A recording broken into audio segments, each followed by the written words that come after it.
Welcome to lecture number 8. In this lecture, we are going to discuss some problems using Lagrangian mechanics. I'm going to start from the example which we discussed in the previous class. In this problem, there is a wedge and then there is a mass which can slide on this wedge. There is one pendulum attached to this block M, and then we had to find that, what will be the dynamics. Okay, so let's go with our routine steps. Let's know how many constants are there. So for example,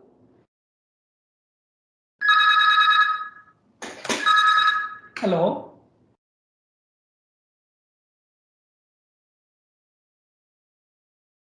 No, I can talk to you now.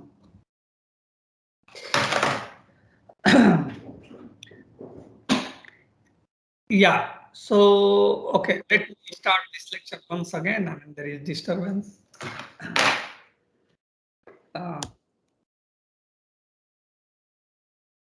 Okay, so welcome to this lecture number 8.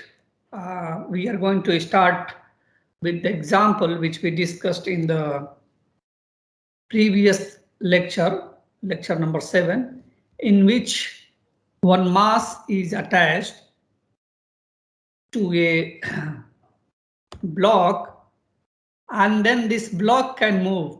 Okay, this block can slide on this wedge. There is attached pendulum here, okay, which can oscillate. Now we go ahead with the our steps of finding the constants, and here we know that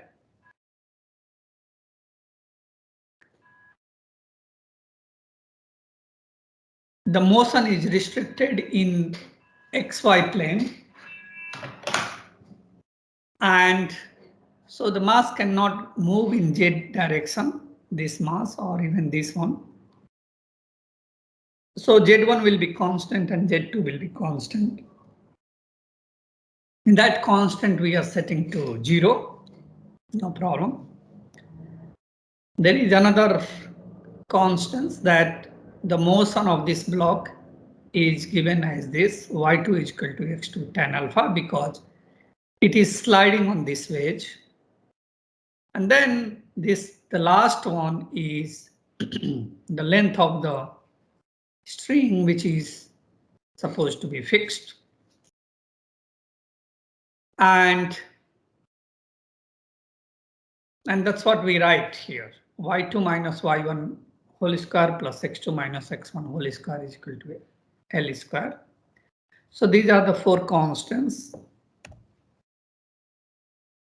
Since we are having 2 particles, we are not talking about any rotation of these individual particles.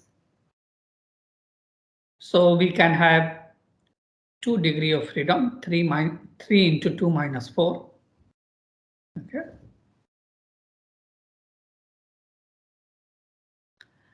Now, since there are 2 degree of freedom, we have to find generalized coordinates. And there are 2 generalized coordinates, s and theta. S is the distance of this block from this wedge.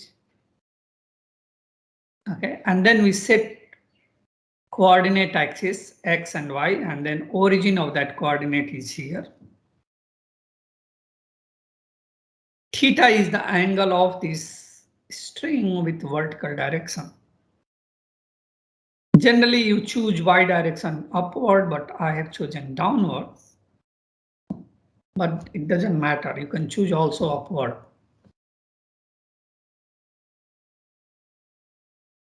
So now we have to find the value of x2 and y2, which is the coordinate of this block. And what is the coordinate of this bob of the pendulum is x2 cos alpha plus L sin theta. S cos alpha plus L sin theta. Similarly, y1 will be S sin alpha plus L cos theta. Here y1 is like this. If it was upward, then y1 will be negative, but since we are choosing y along this direction, so it will be not negative. Okay, it will be positive. Now we can find the value of kinetic energy, and this is the kinetic energy of the bob of the pendulum. This is the kinetic energy of the block which can slide on the wedge. X2 dot is S dot cos alpha and Y2 dot is equal to S dot sin alpha.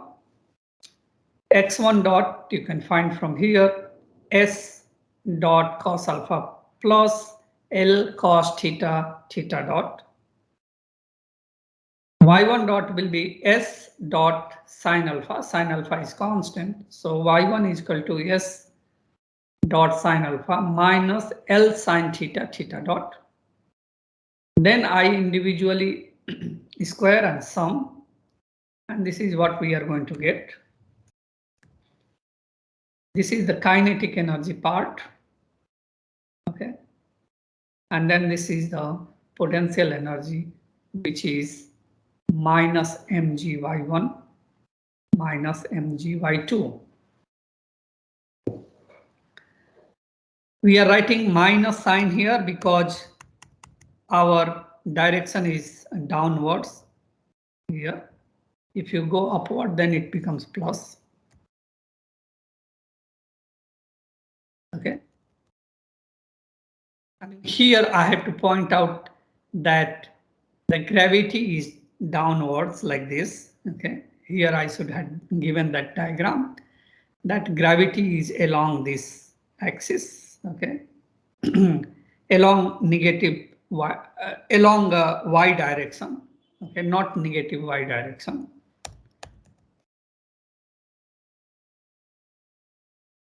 So now we had written the Lagrangian. Now it's good. There is no problem. Now we have find the equation of motion. Okay, since there are 2 degrees of freedom, so we need to find the equation of motion for these 2 degrees of freedom. One is S d dt in bracket del L by del S dot minus del L by del S is equal to 0.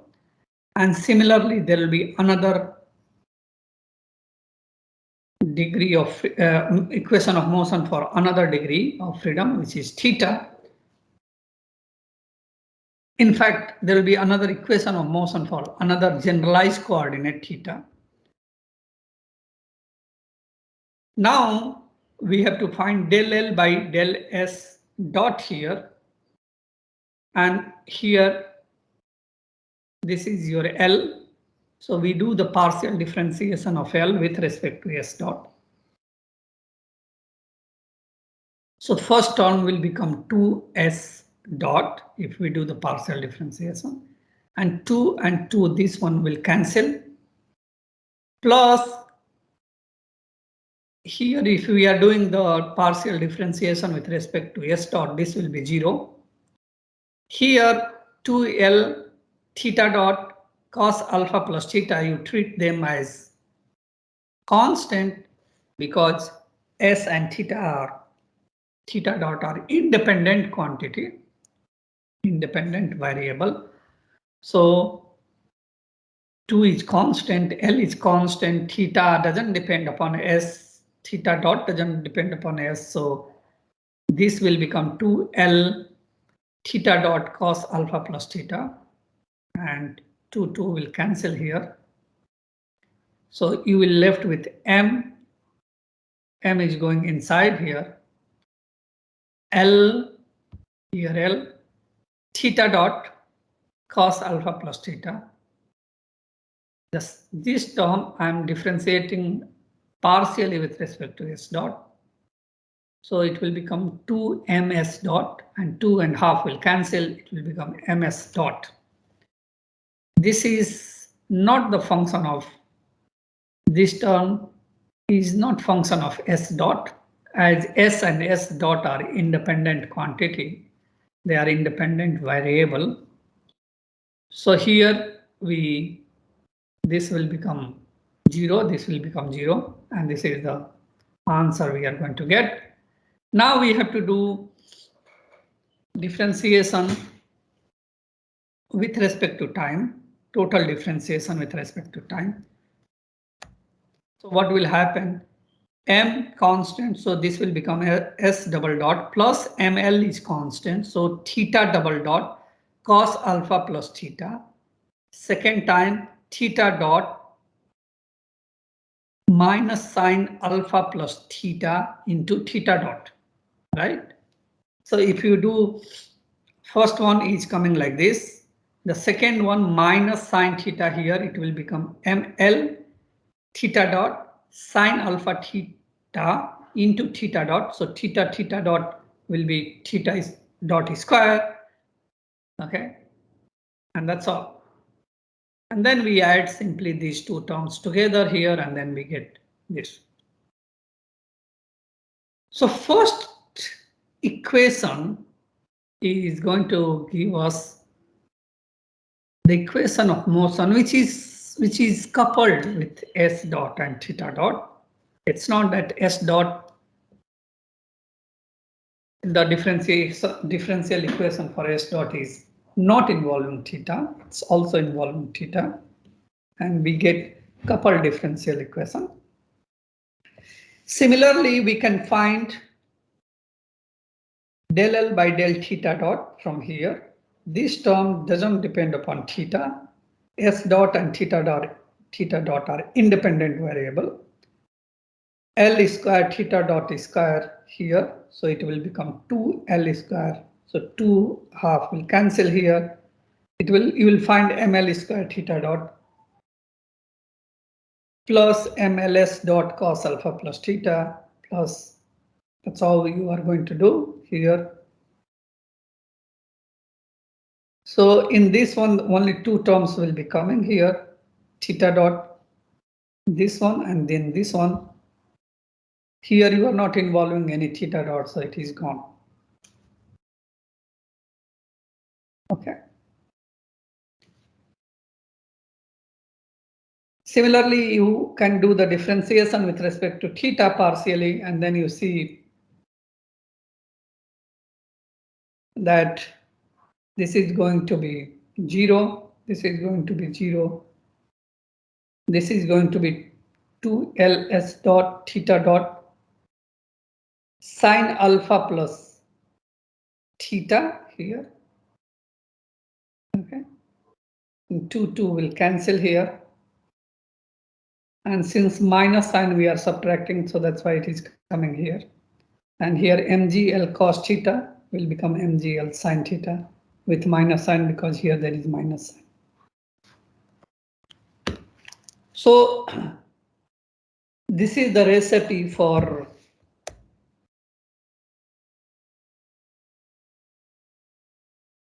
okay, and then you can do the total derivative and we get this answer. So this is the equation of motion which you have derived using Lagrangian mechanics for the generalized coordinate S and theta. Okay, I hope this is clear how to proceed. By the way, I wanted to add one more thing, that for the kinetic energy, whatever we have done, it was a little bit complicated. I mean, what I meant to say that, okay, can be kinetic energy in generalized coordinate without transformation relation? Is it possible? Okay. What I mean to say that if you can identify that generalized coordinate as a coordinate of either polar and cylindrical or spherical polar with its origin to be fixed, okay, and constant condition is known in terms of the identified polar and cylindrical or spherical polar coordinate, then you can always write the kinetic energy without doing transformation. In the sense that you remember what do I mean by when I'm saying transformation, that you write x1 in terms of the generalized coordinate, y1, x1 dot in terms of generalized coordinate, y1 in terms of the generalized coordinate, then you do x1 dot square plus y1 dot square, and then you finally get the kinetic energy in terms of the generalized coordinate. Is it possible that we can directly get the answer without doing this transformation? And the answer is yes. If your generalized coordinate is either polar, cylindrical, or spherical, if you can identify that. In fact, here we have already said that generalized coordinate doesn't have to be really polar, cylindrical, or anything. It can be a mixture of these. But if you can identify them as polar, cylindrical, or spherical, and its origin is fixed, okay, origin is not moving, and then constants also it is represented in terms of these polar, cylindrical, or spherical coordinates, then you can directly write the kinetic energy. Okay, let's take example. For example, in this pendulum case, we can work for this system, we can work in the plane polar coordinate system. And you see here, if we choose origin here, and then it is not moving with time, it's fixed, okay? It is fixed. And if we are working as a polar coordinate system, so you can see that I can choose R as R and theta are the parameters, and theta is the generalized coordinate we are choosing, which is same as the polar coordinate theta. All right. So this is what we are saying. You can identify the generalized coordinate as coordinate of either polar, cylindrical, or spherical polar with its origin fixed. Okay. So origin is fixed. Even it is not moving out of plane for plane polar, it should not be moving out of plane also. And this is what we are doing here. Our origin is fixed. Plane is also fixed. Means we are working with plane polar coordinate system here, and the generalized coordinate, this theta, is the coordinate of the plane polar coordinate system, and the constants, which is the length of the string, is nothing but the origin distance of the bob from the origin, which is same. Okay. In the physical system, you are saying that constant is the length of the string is fixed, which is same as saying that bob has fixed distance from origin. Okay. So you can see the constant condition is known in terms of the identified polar, cylindrical, or spherical polar coordinates. Then you can directly write the kinetic energy. And so what I mean to say, velocity can be r dot r plus r theta theta cap. And then Now R and L are same here, right? Which is going to be constant. R dot is 0, so velocity is L theta dot theta cap, and then you just write kinetic energy to be ml square theta dot square. Remember, how did you do previously this problem for calculating the kinetic energy? You wrote x and y in terms of the generalized coordinate. So x was L sine theta, y was L cos theta, and then you were doing all these x dot, and then you were summing and then doing. But here you can directly do, there is no problem. And we can do so because the origin is not moving, origin is fixed. And also the constants which you are talking about is nothing but the R is fixed, right? So that's why you can do it. Okay. Let's see when you cannot do it, and then you will realize that what I'm saying. For example, in this case, can I simply, okay, is it possible to directly write the t in terms of generalized coordinate s and theta without using transformation relation? Well, kinetic energy of this m is ms dot square. Of course, you can write this one, no problem, because for this origin is fixed, no problem. But then you can say that, well, can I write this kinetic energy of the pendulum as half ml square theta dot square? You are in big trouble here. Okay, you can't write this one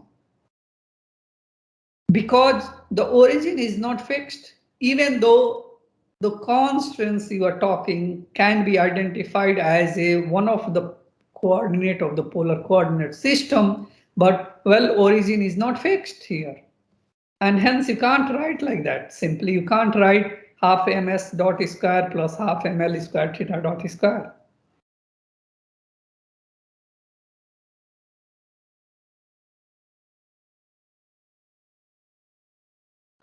Okay.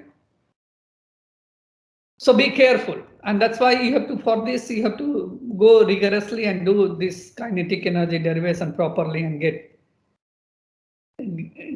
these terms. Okay. This much. Okay.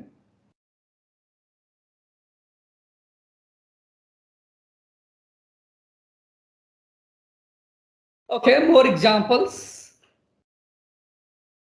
Okay, so by the way, what did we do for this problem? Lagrangian equation, Lagrangian formalism gives us the equation of motion. By the way, Newton mechanics also gives equation of motion, right? But in Newton mechanics, we do using force, while in the Lagrangian mechanics, we use using this potential and using the energy. Okay, let's talk about another problem, and in which a block of mass m is sliding on the wedge of mass m. Okay, now here the wedge can also move. Okay, and then we have to find the equation of motion. Well, you can do all the exercise of constant and so on. Here, you can also directly identify the degree of freedom. This wedge can move, this can move on the wedge. So there are 2 degrees of freedom. You know, initially this small mass can be anywhere on this wedge. This wedge can be anywhere on x-axis. So there are 2 degrees of freedom. Also, this mass we can also identify that generalized coordinate, and then we can say that let's choose this mass anywhere from this corner position, and then the position of this wedge can be anywhere on the x-axis, and I'm choosing x as this one as a generalized coordinate. Okay.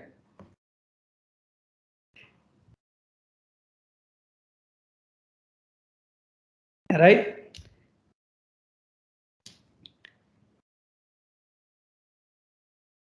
Okay, so it can be, by the way, if you initially fix here this, if you give initial value of m and x, and also if you give fix the velocity of this and then this, then the dynamics will finally give the, I mean, these two blocks will be not independent, it will be, you will be able to find exactly what is going to happen at some other time.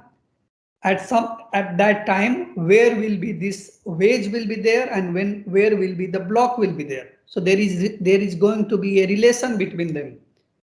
However, initially this block you can put anywhere, this wedge you can put anywhere, you can give any velocity to this, and then you can give any velocity to this wedge. And that's how q dot x and x dot are going to be independent variable. Okay. If you want to choose some other generalized coordinate, you are free to choose. For example, you can also choose what is the height of these, okay, from x-axis. Okay, what is the distance? That's also allowed. Okay.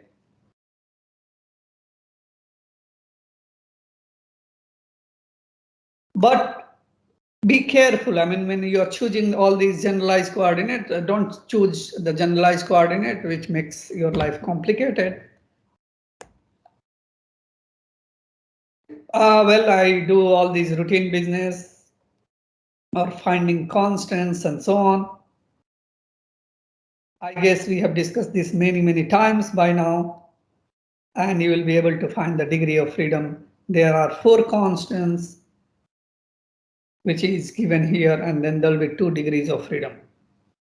I will just simply move faster on this slide. If you have any question, you can ask at the question hour session.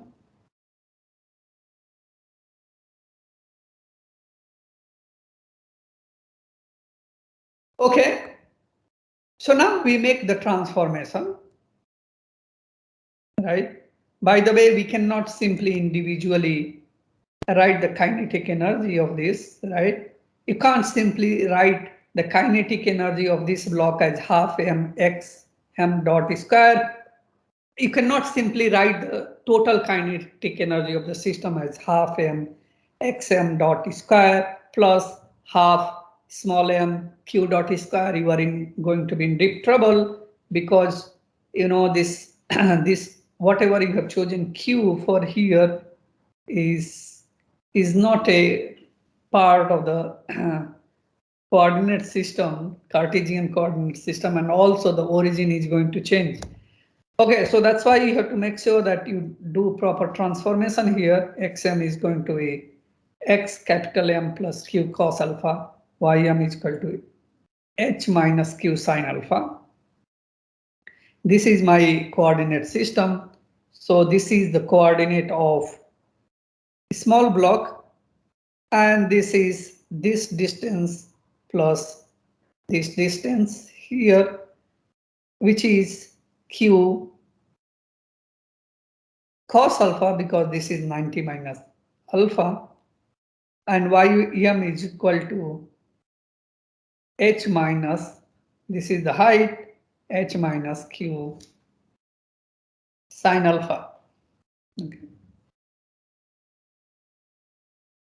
Find the kinetic energy. Yes, you can do. For this one, for this block, it's easy, right? Origin is fixed here, it's easy. You can identify this one as Cartesian coordinate, and you find this is quite easy. This one also you can find. And what is this xm dot is equal to, here you do the derivative here, xm dot is equal to xm dot plus q dot cos alpha here, ym dot is equal to, this is constant, minus q dot sin alpha, and do xm dot square plus ym dot square, and then you will find this. What is going to be the potential? The potential is along this direction, gravity is downward. You know that in this case, potential happens to mgym, where m is the distance of this block from x-axis. And we can find this is our kinetic energy and potential energy written in terms of the generalized coordinate xm q. Okay. The Lagrangian of the system can be written as this. Okay. And then we do our partial differentiation equation of motion for these two generalized coordinate xm and q, and then we find this answer. I hope this will be easier if anyways, if you want I can repeat this. Okay, so here we do partial differentiation of x dot m. So here it will become 2, here this will be 0, here it will be all constant, so you can this will become 2q dot cos alpha, and 2 will cancel here, so that's why you are getting mq cos alpha. Here it will be easy, and then this Lagrangian doesn't depend upon xm. You see here there is no xm appearing. It's very simple, so you make this one 0. This is what you get. Okay. Now here we get coupled differential equation, and similarly if you do for q, we can find another differential equation, and then we can solve for q and xm this differential equation, and this is second order differential equation. We will be able to solve the xm and qm, but the initial condition can be completely independent.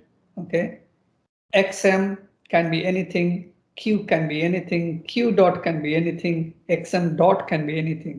Okay, but once you specify that initial condition, of course then q and xm with time is going to be fixed. Okay, and that's how it is. Okay.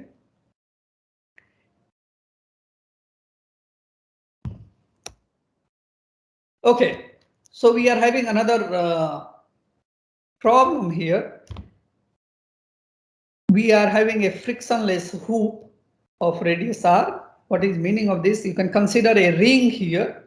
Okay, and in that ring you can put a bead. Okay, which can slide friction. There is no friction here, and which can slide. Of course, the Lagrangian mechanics doesn't handle the friction, any non-conservative force. So this bead can slide, and then this hoop is rotating. This ring is rotating with fixed angular speed. Now we have to describe the equation of motion of this system. Now when I'm saying that this ring hoop is rotating at constant speed omega, okay, we don't have to bother about the dynamics of the hoop itself, because we know it's rotating. Okay, we have fixed it to make sure that it is rotating at angular velocity of omega. Okay, so this is single single body problem. It's not two body problem. Okay, and we have to find the equation of motion. Okay, for this bead, for the equation of motion of this ring, we know it is going to be rotating at omega t. And what is that? We are choosing some axis, appropriate axis you choose here, x, y, z here. Okay, and then what is the generalized coordinate we are going to choose? Well, we can choose this generalized coordinate as spherical, because the problem is spherically symmetry. We can choose spherical coordinate system. Anyways, so this angle phi, which is made with x-axis of this hoop, the plane of this ring, is going to vary with time omega t, which is given. This is constant, in fact. Okay. And there is another constant for this bead, that the distance from the origin is going to be always fixed. So phi naught, which is the position of the bead if you project in xy plane. So if you take a line, perpendicular line, if you draw a perpendicular line from this bead position in xy plane, and then you join that point to the origin, the line which is making with the x-axis is phi, and that is omega t, which is going to vary like that. So phi is omega t. Okay. So basically, we are having only one body, right, which is free to rotate, right, and we have to describe the dynamics of that system, and we are having only 1 degree of freedom here, right? This is constant because we know that this is going to vary at time. It will be phi is equal to omega t. Okay. And also the distance is also going to be fixed. Okay. So we can write what is the position of x, r sine theta cos omega t. Position of y will be r sine theta sine omega t, and z is equal to r cos theta. We have discussed this one when we were discussing the spherical polar coordinate system. Well, now we can find the kinetic energy. The potential energy will be mgz. Z is in this direction and gravity is downwards. So here we are having mgz. And you can calculate x dot, you can calculate y dot, find the kinetic energy, and so on. And you will be able to find the potential energy also. Okay. So this is what we have. Is it really necessary to do all these things for kinetic energy? Because we learned something that if origin is fixed and your generalized coordinate is a part of the any spherical polar coordinate system, or even polar or cylindrical, then you can directly write the kinetic energy. Anyways, here it is a single particle, so origin is fixed.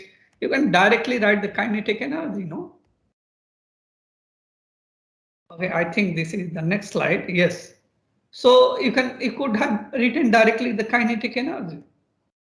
And what is that? R is equal to R, which is constant. So R dot is 0, phi dot is omega t. Your velocity is this much, so you will be able to write the kinetic energy as this. Okay. So it was very easy to find the kinetic energy. Anyways.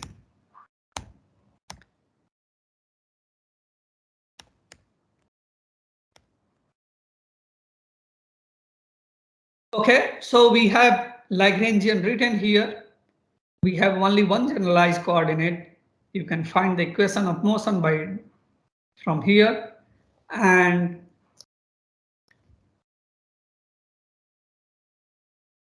what is the equation of motion here? Del L by del theta dot. You can do this exercise here. This term is going to contribute. This term is going to be 0 for theta dot. This is going to be 0. So here mr square theta dot. You want to do del L by del theta.